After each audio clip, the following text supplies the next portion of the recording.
सन्मानित सरपंच आणि विकसनशील गाव यासाठी कार्यरत असलेल्या सरपंच परिषद मुंबई महाराष्ट्राच्या वतीनं मी राज्यातील तमाम सरपंच, उपसरपंच आणि सदस्यांना एक माहिती देऊ इच्छितो की आपण जो सरकारकडे पाठपुरावा केला होता, वेगवेगळ्या लोकप्रतिनिधींकडे पाठपुरावा केला होता, या संदर्भातील चर्चा वरिष्ठ सभागृहात विधान परिषदेमध्ये आणि विधानसभेत होणार होती.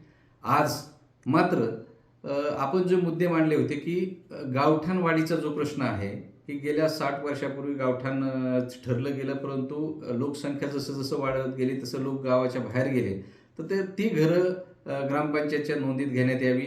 त्यानंतर मोठ्या प्रमाणात राज्यामध्ये सरपंच, उपसरपंच आणि सदस्य यांना जात प्रमाणपत्रामुळं अपात्र केलं गेलं, या संदर्भातील विषय होता.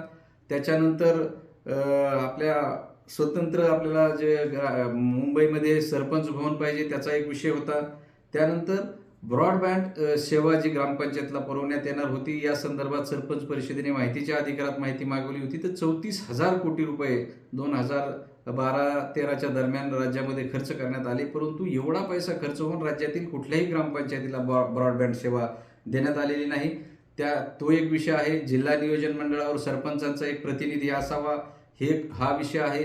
पाणी पुरवठ्याच्या योजना आहेत त्या सौर ऊर्जा त्याला देण्यात यावी, या संदर्भातील प्रश्न आहे. त्यानंतर जलजीवन मिशन मध्ये अनेक रस्ते खोदले गेले गावातले, ते रस्ते दुरुस्तीसाठी पैसे द्यावेत, हा विषय आहे.